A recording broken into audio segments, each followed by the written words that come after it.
Welcome to the Story is to Inspire, Erev Sukkos edition. I'd like to share with you a story that's brought down in the Yosef Das. He talks about a young fellow that was drafted into the Russian army. Now, being in the Russian army is a really bad sentence. It goes on for years, and who knows what happens to you at the end of that. And you can imagine the pain of a father that was about to be separated from his son for so many years and into the Russian army. He didn't know what to do. He was beside himself. He spoke it over to all of his friends until one of them gave him a great idea. They said, you know what you need to do? You need to pretend to be in a wheelchair. Pretend that you cannot manage without your son. Maybe that would help you. Genius, he said. That's exactly what he's going to do. He spoke it over to his son. His son agreed. And they started rehearsing the lines, what they would do if they were asked this, if they were asked that. They got themselves a wheelchair. The day arrived that the boy had to report to the Russian army headquarters. And the soldier that was in charge of registering everyone into the army, as he walked in, this boy, he said, why are you coming with your father? So the boy was waiting for this question, and he said, well, very simple. Look at my father. He's in a wheelchair. He cannot move. He cannot even manage without me for a few moments. I had to bring him with me. And at that point, the father looks up in a very low and soft voice, says, you have to understand, without my son, I'd be lying in bed for hours and weeks and months like a stone. I wouldn't be able to get out of bed. And when they saw this, they were so impressed. Wow, what dedication that a son has to his father. That's it. You are exempt from the army. You don't have to go. You can imagine the Simcha that they felt at that moment. He's free. He doesn't have to go. The father got so involved in the moment that he jumped out of his wheelchair and he started to do a little dance. Now, when the officials saw that, they said, obviously, you've been telling a few lies. That's it, son, to the army. And the truth is, at the end of the day, we've just had a Yom Kippur. We've had a Yom Kippur where we stood in shul and we rededicated our service to the Rabbi Shalom. We said, Rabbi Shalom, we are yours. We are your We are together with you. And how do we do after that? What happens after Yom Kippur? In the few days following? How do we cement it in? How do we show that we're actually real? And what we said in shul, we're actually going to keep. And the answer is Sukkos. Sitting in the Sukkah is one of the most incredible mitzvahs. The Zohar Kodesh brings down that the Sukkah is the house of Emunah. Why is it the house of Emunah? Because the Gemara says that you're meant to go out of the comfort, of the security of your own home and enter the flimsy Sukkah. By us demonstrating that we trust in Hashem so much to leave our homes and to sit, to sleep, to eat in a little hut, then we're showing the Rabbi Shalom our dedication towards Him wasn't just in the shul on Yom Kippur, but it continues in our whole lifetime. We should be zeichet to have a beautiful yontav, v'samachnu b'chagecha, as the Rambam tells us. It's the yontav of Simcha. Why? Because real Simcha is trust in Hashem. Have a beautiful yontav. To inspire, thank you Chazak Torintim Kol Torah Kula for doing this Sukkot event. I want to share a quick story about the Yontav of Sukkot that gave me tremendous chizuk to take something upon myself. Rabbi Chaim Ziyad said over a beautiful story. In one of his seminars, a single girl comes over to him, and unfortunately she couldn't find her shidduch. She couldn't find her beshert, her soulmate, unfortunately yet, an older single girl. So Rabbi Chaim Ziyad started talking to her more and more about, is there any fights in the family? Are you fighting with other people? Maybe somebody is makpidin you, upset at you, you said the wrong word, or you threw a wrong sentence at the wrong time. They were talking and talking for a while. She couldn't think of anything. She's like, I don't think I offended anybody. I try to be the nicest person I could. This girl, says Rabbi Chaim Ziyad, goes back home. She discusses with her parents what the rabbi, Rabbi Chaim Ziyad, told her. And they say, you know what? I think I know what the rabbi is talking about. He's talking about our neighbors. What happened was, Rabbatai, says Rabbi Chaim Ziyad, this family with the single girl got into a fight. They got into a fight with their neighbors. This is in Yerushalayim, in Har Nof. They got into a fight with their neighbors. The fight got so badly these two neighbors share their porch together. Not literally one big porch, but in Israel, the porches are right next to each other because it's on a hill in Har Nof. So although the apartments can be in two separate buildings, but their porches are actually right next to each other because it's on a hill. So these two neighbors that were fighting with the single girl's parents and their neighbor got into a fight.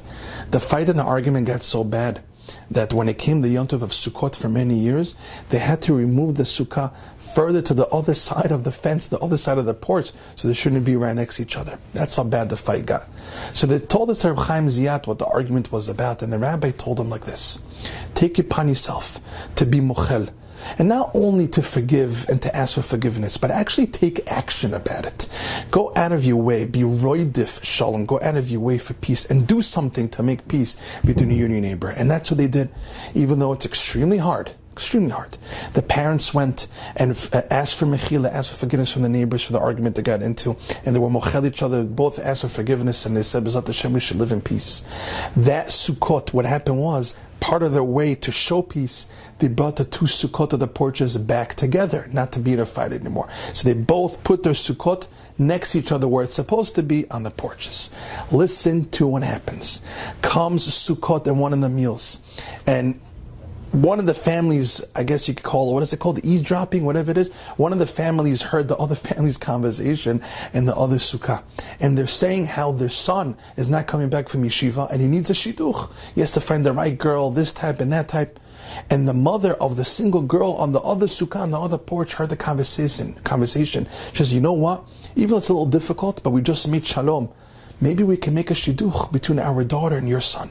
So she sent a few people to try to make the shidduch with the two neighbors. It happens to be Rabotai. Hashem runs the world. They went out. Not only did they go out, they dated for a while. They liked each other and got married too.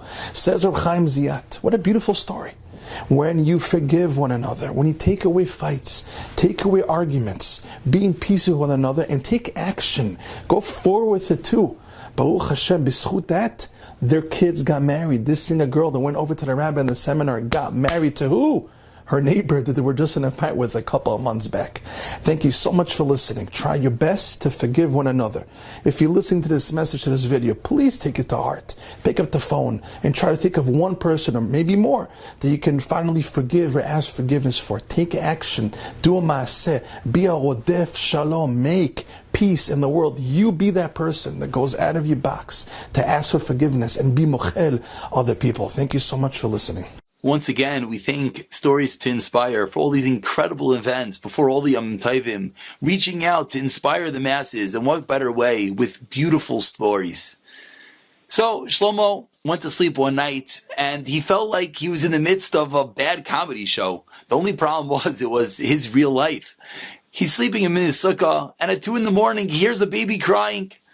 And then he hears the woman yell down to her husband, Shimon, come up! It's your turn to take the baby. And Shimon, down from the sukkah, yells back to his wife, but I'm in the sukkah. His wife knows better than that and says, but Shimon, we learned in seminary, Teshvu Kain Taduru, just like in the house, you have to do in the sukkah. And if you were up here in the house, you take the baby, it's your turn, come up. And Shlomo's lying there in the sukkah saying, Hashem, please, Oiseh Shalom Bimramav, just make some peace, let me get back to sleep. And finally, he dozes back to bed. A short while later on in the night, he hears not one baby screaming, but 2 babies screaming, screeching on top of their lungs. And this time, it wasn't a debate between the husband and wife, because there were 2 children, twins. He knew the neighbor, and he hears the husband say, I get the boy. And the wife says, no, I got him. His sister, the twin, she's more soiled, you get him. And there's a fight that breaks out. And between the husband and wife screaming, I get this one, I get this child. And he says, Oi, Shuvu, please Hashem, give some peace to me. Now not only there are 2 babies screaming, the husband and wife are screaming. And he finally dozes to sleep. A different night, as he's trying to sleep in his sukkah, he hears his neighboring sukkah, an elderly tzaddik. As he goes to sleep, he hears a play on one of those old-fashioned tape recorders. And he hears a musar shmooze screaming, because the tzaddik was hard of hearing, Shuvu banim shayvavim. And Shlomo starts thinking, I'm in my sukkah, I'm trying to sleep, it's the middle of the night. And he yells out, I already did shuvah. Tzaddik doesn't hear him, and this Musar Shmuz is screaming away. And finally, he hears a little old lady come down and says, Yankala, what are you doing? And he says, I need some Musar. She says, if you need some Musar, come upstairs. You're waking everyone up. And Shlomo rolls over once again. And then a different night, he finally has a nice night's sleep. And early in the morning, it's 5 o'clock in the morning, right as those first rays come up. And he hears his neighbor opening the door and shuffling around. And it sounds like he's carrying luggage and boxes and bags. And he realizes, he has multiple lulavim and esrogim and siddurim. And he's going to davenates and he's bringing it all with him. And he's carrying it and he's fumbling. And all of a sudden he hears, wait! And he screams up, David! And his neighbor is trying to wake up his kid, and he's screaming, David! And finally the kid wakes up, comes to his window and says, Ta, what do you want? It's 5 a.m. And the father screams up, I forgot the lulav. He says, oh, Dad, you have all your lulavim. He says, no, I forgot the good one. And David says, okay, where is it? And his father says, go, it's in the corner. And he starts describing it to him. And the son says, which corner? Which one? And the father screams out, oh, you idiot. Well, you don't know anything. You can't even find a simple lulav. And Shlomo's lying there in his sukkah saying, Hashem, just make this kid smart. And finally he dozes over until the alarm rings and he has to get up. And as comical as this seems, and it seems like it's a script from some perhaps stand-up comedy, Harav Agayin, Rav Shlomo Brevda, was the one to tell over this story. And he would conclude that after all these events, each night a different person waking me up, and a different child screaming, and a different tzaddik, and a different this, yet we still go to the sukkah, and we still do it. Why? Rav Shlomo Brevda asked. And he explained, because we just went through Rosh Hashanah and Yom Kippur, and we're so pure, and we're so connected to God. And now we're willing to endure. We're willing to be in a sukkah, which sometimes is hot and sometimes is cold, and it's buggy, and there's your neighbor screaming, and you can't dwell so well. Yet, says Rav Shlomo Brevda, only at this time of year, the time of the year that we feel so connected, are we willing to do so much for Hashem. And when I heard this story, it gave me the inspiration and gave me the chizuk and the encouragement that often throughout chizuk there are difficulties. It could be freezing, it could be hot, it could be buggy, it could be screaming. And when we hear such an incredible person, how Rav Shlomo Brevda himself lamented the difficulties, but yet reminded us that we do it because we're able to do it at this time of year. It could hopefully give us a bit more of a push, that when something goes wrong this Sukkos, when there's a baby screaming, when it's hot and when it's cold, when it's raining, whatever happens, we could smile and we'll laugh thinking of the comedy skit of Rav Shlomo Brevda, and thereby truly fulfill the wonderful mitzvah of Sukkah. A good Yom Tov. A friend of mine, Rabbi Eliman, shared with me such a beautiful story about a family that was putting up their sukkah. It was Erev Sukkos, and they put up all the decorations, and the father said, wait, I have one more that I want to add. And he went to his room, and he opened up a box that was under his bed. And in that box, there were loads and loads of pink pieces of paper. And he took a string, and he put the string through all those pieces of paper, and he made this paper chain, and he went out with his children and put it up in the sukkah as the final decoration. And the kids asked, they said, Abba, what are those pieces of paper? What is this? He said, let me explain. So when I first came over to America, I was looking around for a job. And when I finally got something, I was there at work Monday, Tuesday, Wednesday, the entire week. But then I knew that the employers wanted everybody to come in on Shabbos. And I had this dilemma on Friday afternoon. What am I going to do tomorrow? Am I going to come in on Shabbos or not? On the one hand, Shabbos is such an incredible mitzvah that I have to do. But on the other hand, my parnasa, I'm going to lose my job. How am I going to put food on the table? And it was a tremendous challenge. But I decided that I'm going to keep the Shabbos. And I stayed home. I went to shul on Shabbos. We had beautiful Shabbos meals and we sang beautiful zmiros together. And when I came in on Monday, the boss came over to me so angry. He said, how come you weren't here on Saturday? And I was humming and hawing. I wasn't sure what to say. And he said, I'm skeptical that you are keeping the Shabbos. We don't allow that over here. But I'm going to give you one more week to find out. But if you're not here next Saturday, that's it. You're fired. Well, another week went by and I was there every day diligently at work, Monday, Tuesday, etc. But came Friday afternoon, I had that same dilemma. What am I going to do? I'm going to lose my parnasa. I'm going to be fired. But again, I decided to keep the Shabbos. And we had a beautiful Shabbos. And then when I came back to work on Monday, the boss came over to me fuming. And without saying a word, he handed me a piece of paper, a pink slip, that said on it in big letters, "You're fired." I was devastated. What am I going to do? And I was looking in the newspapers, looking all around, asking around for another job, and finally I found something. And I was there again, Monday, Tuesday, Wednesday, etc. But came Friday, I had the same dilemma.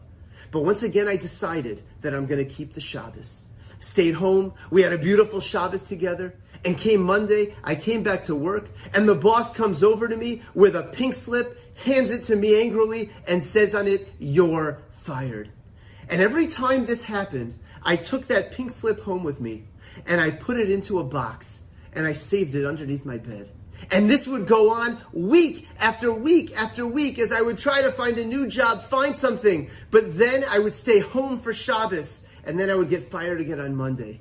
And he said, and now, after I collected all of these pink slips, I'm taking a look, and I'm reminded of the tremendous challenge that I was faced during that time. Am I going to keep Shabbos, or am I going to go into work? But I decided to work on my emunah, to grow in my recognition of the fact that my parnasa is coming from HaKadosh Baruch Hu and only from HaKadosh Baruch Hu. And that Hashem is the one and the only one who is taking care of me and my family. And I worked during that time on recognizing that, on building my emunah, that all that I have is solely coming from HaKadosh Baruch Hu because He is the one who's looking out for me and He is the one who's protecting me. And it was that growth in emunah that gave me the strength and the fortitude to give up those jobs to be able to keep the Shabbos.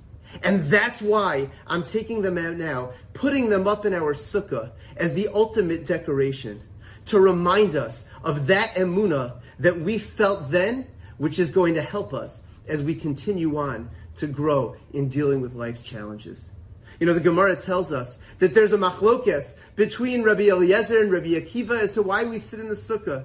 Rabbi Eliezer says it's to remind us of the anane hakavod, of the clouds of glory that protected us in the desert. And Rabbi Akiva says no, it's to remind us of the actual sukkahs, the actual huts that Hashem provided for us while we were in the desert. And Rav Isaac Sher points out something unbelievable. He says, at first glance, it seems that Rabbi Eliezer's opinion, the opinion that reminds us of the Ananei HaKavod, would be more inspiring. This open miracle, these clouds that are covering us, allowing for climate control, protecting us from the elements. Unbelievable.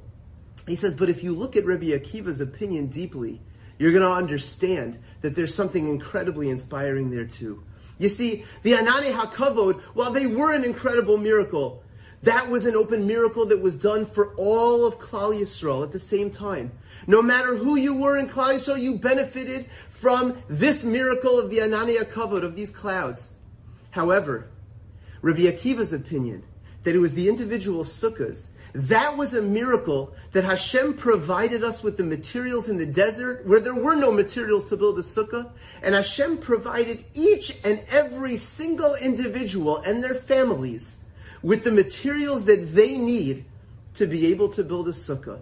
Everyone had their own, to teach us this important lesson, that HaKadosh Baruch Hu is providing for us not only because we're Klal Yisrael, not only for all of us, the Jewish people at once, but Hashem is providing for each and every single individual so that we recognize that all of my needs and all that I have is coming solely from HaKadosh Baruch Hu. This Sukkos, as we're sitting in the sukkah and we're looking at the walls and we're looking up at the schach, let us remember this important message of Rabbi Akiva, that all of my needs that I have in life are being provided to me specifically by HaKadosh Baruch Hu. Hashem is looking out for me, and He's looking out for you, and He's looking out for you. He's looking out for every individual and their needs. My health, my parnasa, my car, my home, my family, every single thing is being given to me and is being provided special for me and for my family by HaKadosh Baruch Hu Himself. And let's never forget the individual in the story who grew so much in his emunah, in his recognition that all is coming from Hashem. And this Sukkot, let's think about that. And let us grow in our emunah so that we too, just like him, can face life's challenges and understand full well that all that we have and all of our needs is provided to us by the Rabbonu Shalom. Have a beautiful Yom Tov. So several years ago, just days before Sukkos, I heard terrifying news about a friend of mine. He was driving home to Cleveland on Route 80 with 5 of his 6 children in the car. It was late at night when they struck an overturned tractor trailer that was literally lying across the highway. The accident was devastating, and 2 of their children were airlifted in critical condition. Word began to spread among the Jewish people, and everybody rallied together and were pouring their hearts out in prayer for this family. And then, my friend started to send out video updates from the hospital. Now, I was following the posts, and then I saw this one video that changed my life. It was a video of him lying in the hospital bed with his daughter. And in the video, you can see that this little girl is struggling to keep her eyes open as he strokes her forehead. And throughout the video, he's singing a song that I had never heard before. It was a song written by Rabbi Ephraim Waxman, and it went like this. I believe in Hashem, I trust in Hashem. There never is a moment when that I am alone, that I'm on my own. I believe and I trust in Hashem, because I understand that He's holding my hand, and every step is perfectly planned. He's holding me tight, so I'll be alright. I believe and I trust in Hashem. He sings it over and over as he strokes her forehead. And I'm watching this video and I'm in tears. Now here we were, just days before Sukkos, and I remember thinking to myself, this is literally the message of Sukkos. That just as the Jewish people traveled through the desert, living in huts with nothing, they trusted in Hashem, and Hashem protected them. And every year, as we sit in the Sukkah, we're reminded that our protection ultimately comes from Hashem. I was so moved that I immediately printed these lyrics on these huge posters and I hung them in my sukkah. And that Sukkos, and every year since, we sit around with our guests from all backgrounds, from atheist to fully frum, and we all sing, I believe in Hashem, I trust in Hashem. There never is a moment when that I am alone, that I'm on my own. I believe and I trust in Hashem, because I understand that He's holding my hand, and every step is perfectly planned. He's holding me tight, so I'll be alright. I believe and I trust in Hashem. Miraculously, his girls recovered. But his response and his faith has inspired me and many others to change. This year, as you sit in the sukkah, wherever you are in the world, join me in singing these powerful words as we all remember that Hashem is holding all of our hands. Thank you so much for listening, and Chag Sameach. This is very personal and very poignant to me. And the reason that it's so special is because I just found out about it last year, literally at this time, maybe a week or two before Paysach last year. As I told you before, my father passed away when I was 21. My mother was an almana for 40 long years. She never got over the passing of my father. I was very, very close to her.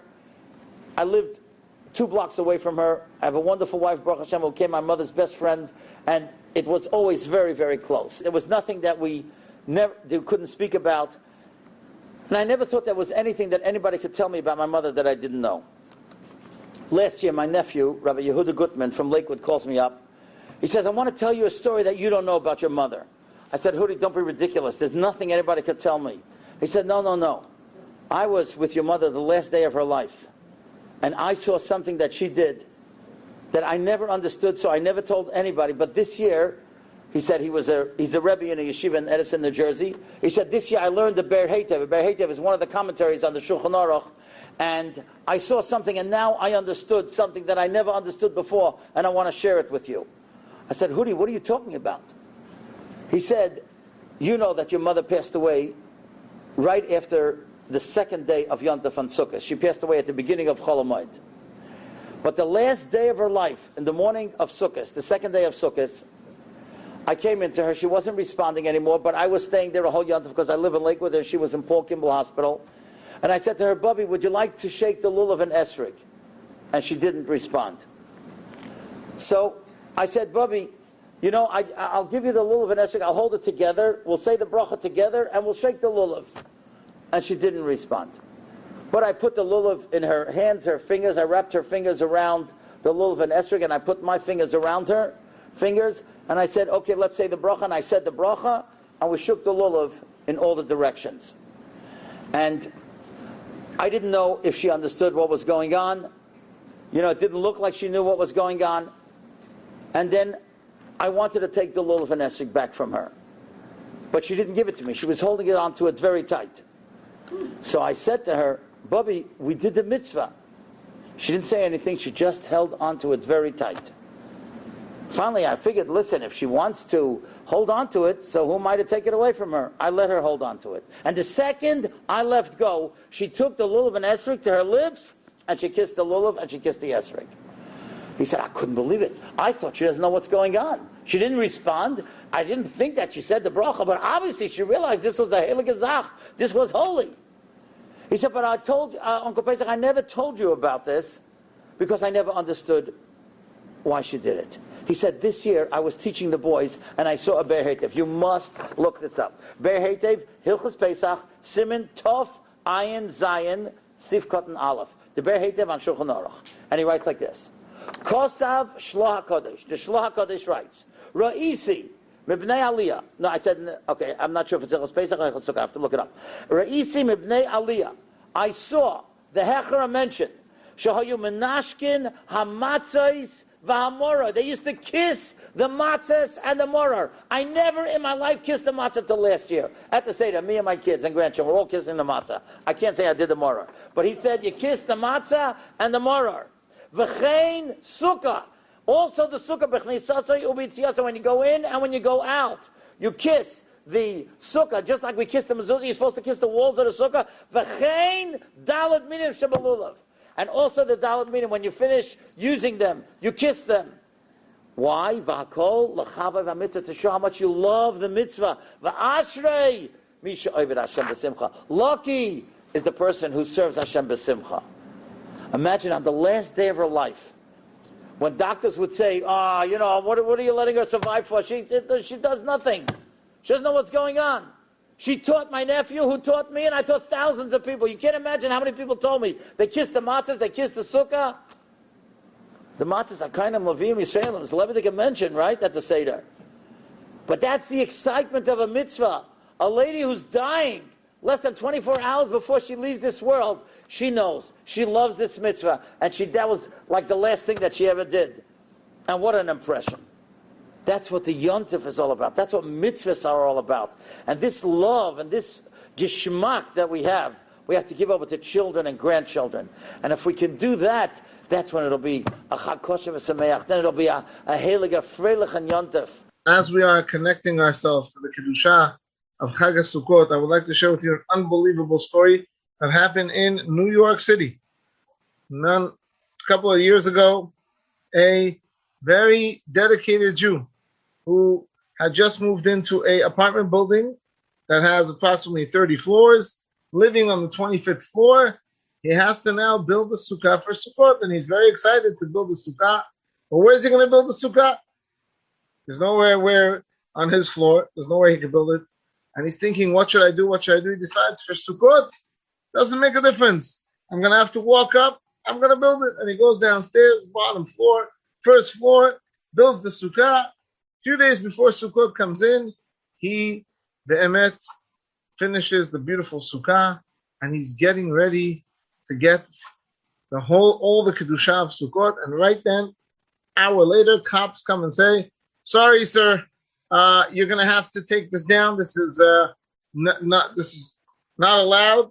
This is public property. You're going to have to take this down, otherwise you're going to get a fine. He's please, it's only for 7 days. Could you please? No, sorry, sir, nothing to talk about. He has no choice but to take down the sukkah, goes back upstairs to his house, and he's thinking, what should I do? And he knows that, 1 second, 5 floors above me is the top floor. Maybe the person on the top floor will allow me to use his rooftop to build the sukkah for 1 week. Goes to the 30th floor. Hemet knocks on the guy's door. This big guy comes, opens the door, clearly a very successful businessman. And he says, hi, my name is Mr. Sammy. I live on the 25th floor, and I'm Jewish, and we have a up-and-coming holiday that we build like a small hut that we stay in. And it has to be under airspace, under the sun. Is it possible that I could just use your rooftop to go ahead and to build it for a week?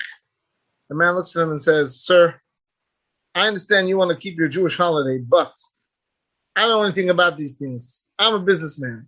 You want to rent my rooftop? No problem. I'm happy to rent it out to you, but you got to pay. So he's thinking, okay, how much is it going to cost me? How much is it going to cost you? $1,000. $1,000 for a small amount just for the rooftop? Sir, I'm a businessman. You want it? Good. You don't want it? I don't got no time. He's thinking, Hotzaot HaChag, right? Tishrei, Yom Tov, the cost of Yom Tov is on HaKadosh Baruch Hu. He says, no problem. Let's sign. He says, no. There's no let's sign. I'm getting my lawyer. We're writing a contract. We're doing this official and legal. He says, you're getting a lawyer? Yes, sir. This is how I work. And you're going to have to pay your half of the lawyer fee. How much is that? $250. Oh, my goodness. Thinking, what in the world? But whatever it is, he says, fine, no problem. That evening, the lawyer comes. They has everything written, official contract, everything is legal, signs on the dotted line. And then the next morning, he comes to build the sukkah, goes on the rooftop, and he cannot believe what he sees. He sees boards, bags, items all left over there. Oh my goodness. He didn't tell me about this. He starts moving away all the boards. He starts moving everything away. And as he's moving away one of the bags, he finds in one of the bags beautiful diamonds. Beautiful diamonds. And it's clear that it didn't belong to the person owning this area because it was from the workers. It's clear it's from the workers. And he realizes this is a lost item. He calls the police. He notifies the police, and the police say, yes, we actually have someone that called that they had lost such a thing, and please bring it down to the station. We'll take care of it. Okay, he brings it down to the station. Sukkot, he's enjoying his rooftop. You know, if I paid for it, I might as well enjoy it. He's having a great time. And 2 days after Sukkot is over, he gets a call from the police. Sir, we need you to come down to the station. Comes down to the station. Sir, we checked into the files. The man that claimed the report that he had lost it had actually passed away 3 months ago. And he was a lone worker, no family members around. All the diamonds are yours. Like, what are you guys talking about? Yes, sir, this is yours. You can take it. Have a nice day. And right then he realizes that HaKadosh Baruch Hu paid him back. For what he did, paying that money for the Sukkot, HaKadosh Baruch Hu is paying him back. But the story didn't end there. A couple of days later, the owner of the rooftop calls him up and he gets a letter from the lawyer. You found a bag of diamonds, that bag belongs to me. What are you talking about? This, that, lawyer? They go to court. And the guy claims, excuse me, that place is mine. You have no permission to take that belongs to me. He goes, we have no permission. I rented the place from you. I even have legal documents. The court says, let's see the documents. And he pulls out the documents. After looking over the whole case, the judge says that, sorry, Sammy is right. And the verdict was in favor of Sammy, and all the diamonds went to Sammy as a reward for keeping Sukkot properly. As we know, Sukkot has a lot of costs. There's Hotzaot HaChag, and the Daled Minim, and the Samachta B'Chagecha, taking care of the family. HaKadosh Baruch Hu says, I have diamonds waiting for every one of us. All we be'emet need to know is that Hashem is with us, and Harbe Shluchim Lamakom, He has many, many ways to pay us back, and all we want is be'emet, to enjoy our holiday, Simcha, ובטוב לבב. חג שמח, תזכו לשנים רבות, נעימות וטובות.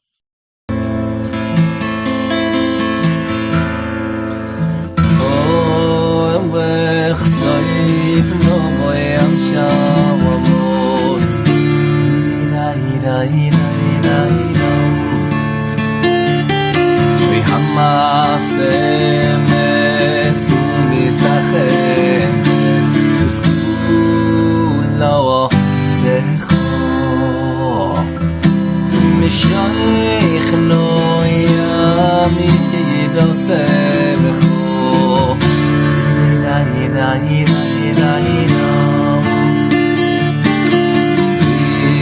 ya mababa mi yivak shay ritzo hoine yekho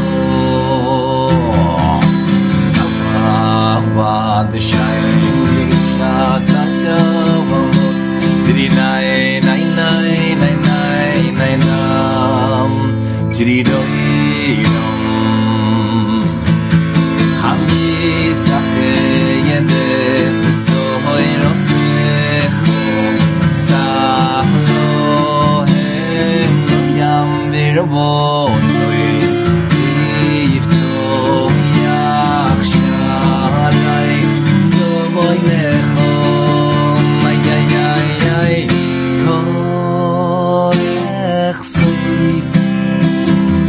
No yam shamos hamase yemes umisachenes oy oy yom miskulo sechom nay hoyo shimoy shoyim rai umitzavim shavamos Ki ayoel atzaroi avkeim avoim Keinam avshom zamaroi Likaber no yam Hoi no yam shavamos Tididoi nai nai nam Tididam bam Tim noe noem Tididoi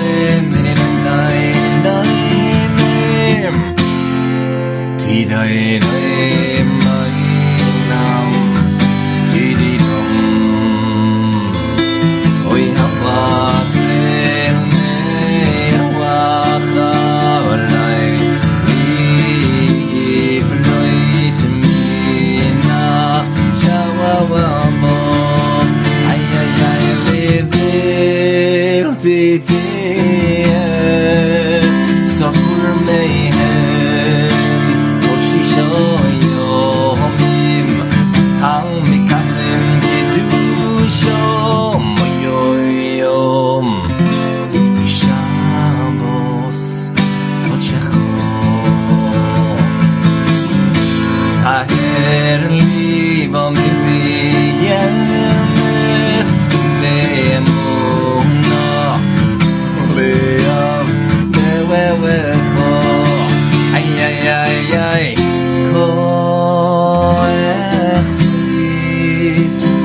Yam Shavos Amasemes Umisachenes Oy oy oy Beskulo Zechom Yurachamecho Yizkoin Limanam Shebecho V'yurachamecho miyiskoil Alam kovod sheyecho V'yurachamecho miyiskoil Limalam Kodshecho Abashkois Li Abashkois Mei Chazdecho Vino Haitzim Yein Deven Liam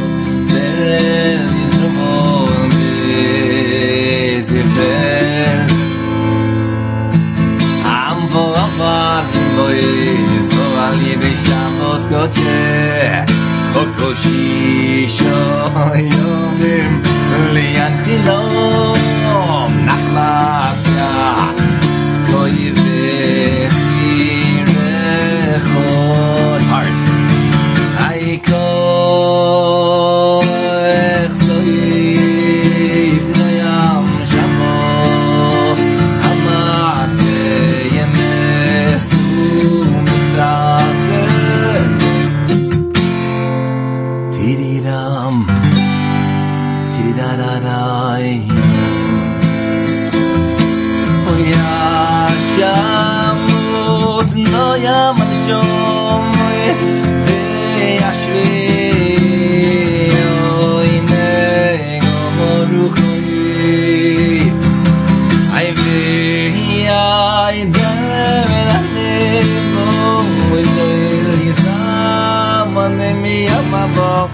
זהו וירוסך אומוי שבוס גוינך תדינאי נאי נאי נאי נום תדינאדם נאי נאי נום תדינאי נאם נאם נאי תדינאי נאי נאי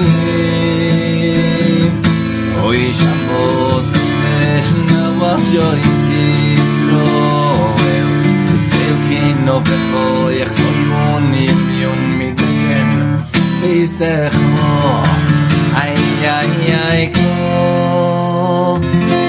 Yechsoyif Tidina mama mama Tidinoi